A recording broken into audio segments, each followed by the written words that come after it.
Hey there, I am Lisa from Lisa Canning Interiors, and today's video is about how to make a small living room feel large. So if you are living in a condo or a small space, this video is for you.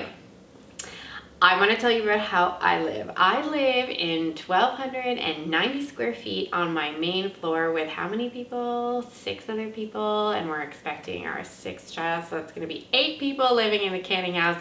We have a basement with an additional square footage that really helps us out, but on our main floor where most of the activity in our family happens, it's 1,290 square feet, and that includes 4 bedrooms, a bathroom, a living room, and a kitchen. So I understand the pain points of small space living, and fear not, your living room can look amazing and help your family function super well. So here are my tips on how to make a small living room feel large. The first way to make a small living room feel large is to start with a great sofa. And read my lips, it can be a large one. I can't tell you how many homes I've come into where in a small space people have used furniture that kind of feels like dollhouse furniture. Like they've gone with the smallest scale sofa they could find. They've gone with the smallest, chairs they could find, and it just simply is not a good approach.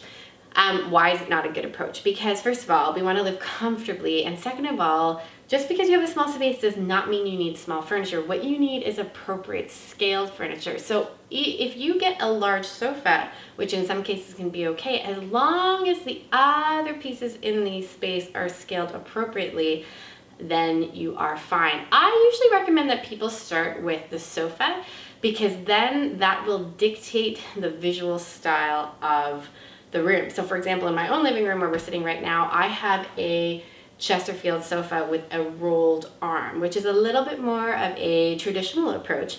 But then I went with lots of other contemporary choices in the rest of the space. It's actually a very large sofa, meaning it's large in its width and it's large in its visual weight. But even though my small space is a small space, like I said, the sofa is sort of the grounding element, the grounding furniture piece in the room.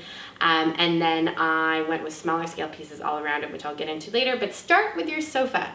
You want to make sure you leave enough space on either side for end tables. You don't want the sofa taking up literally the entire wall of your living room. So make sure you leave enough space on the ends for side tables. A good rule of thumb is sort of like 3/4 of the size of your wall for your sofa. And I'm okay if it's a big piece, meaning if it's like in my living room, if it's got big arms, if it's got a skirt on the bottom, if that is your style. I'm okay with that as long as the other pieces are well scaled. That brings me to point number 2 on how to make a small living room feel larger, is to make sure that the adjacent chairs to your sofa are slim. This is very important. I cannot tell you how many times I have seen this go wrong. So you can't do a large sofa with large arms and then put in a honkin' chair from the same set next to it. That is a big no matching big massive Chesterfield-like sets in a small living room. It just won't work. It's just gonna feel too bulky.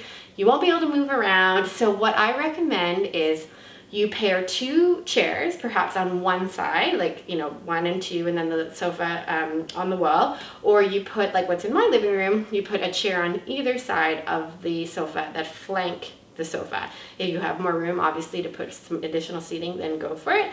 But many of the small living rooms I see, we really only have enough room to do a chair on either side of the sofa, for example. Now, what you want to look for are slim pieces of furniture. For example, the chair I'm sitting on right now has a very slender arm. As you can see, like it's not this huge weighty piece.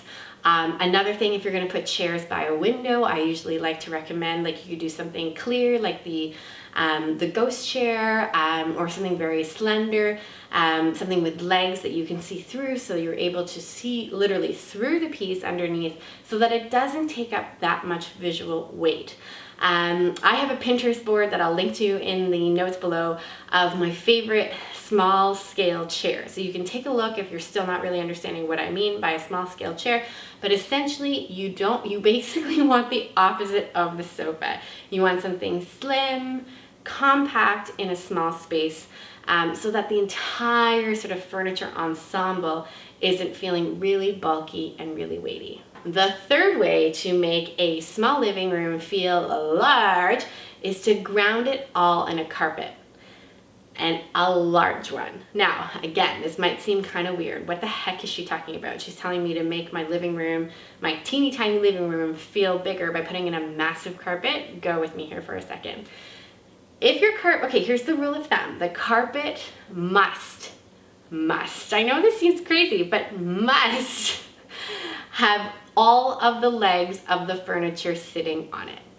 I don't know who made up this rule, but it's a really important rule. If your rug sits in the middle and none of your furniture pieces sit on it, the visual line is broken up, meaning like your eyes kind of like jumping from the edge of this chair to the edge of the carpet, to the edge of the carpet again, to the edge of the sofa, and you're simply making a big visual, chaotic, like choppy mess. When you think about it in a small space, you want the space to feel as sort of unified as possible, so that when the eye or the camera sweeps from one end to the other, it's like one beautiful, continuous sort of line. So having a carpet that's actually on the larger side, that actually sits underneath all the legs of the furniture, is going to help you out in this regard.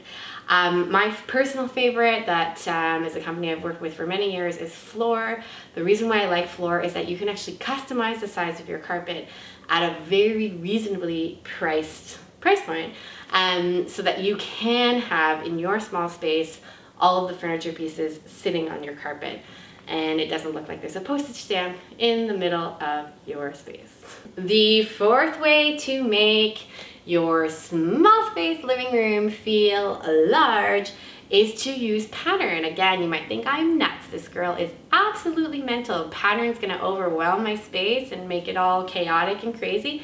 Sure, if you use the wrong patterns, or if you use a ridiculous amount of pattern, if that's your aesthetic, then go for it. So for example, if you're very like bohemian or very eclectic, you want something very international feeling, then a lot of pattern's gonna serve you well.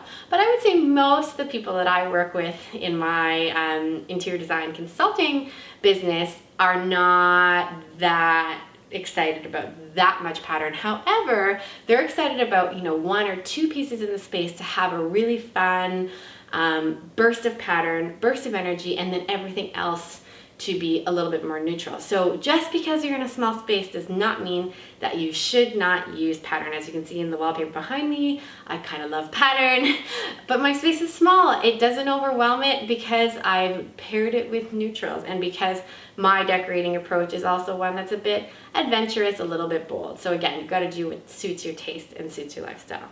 But use pattern in a small space. It's a good thing. The fifth way to make your small living room feel larger is to then use a cohesive color palette. As I said in the last tip, if you're really into this very bohemian, eclectic, you know, sort of world traveled look, and then use whatever patterns and colors you want. But again, most people that I work with want something very serene and very, you know, kind of peaceful. So what I would recommend then is, for example, if the pattern was in your pillow, take the colors that are in that pattern pillow and then repeat them in the space, either in adjacent throw pillows or in a you know, comfy blanket that's on the chair or in your rug, and repeat that at least 3 times in the space for a really continuous look. These are my tips to make your small space feel larger. I promise that your small space can also look amazing, and if you need more help on decorating, please find me at lisacanning.ca and subscribe to my videos, where I've got a whole list of them dedicated to interior design.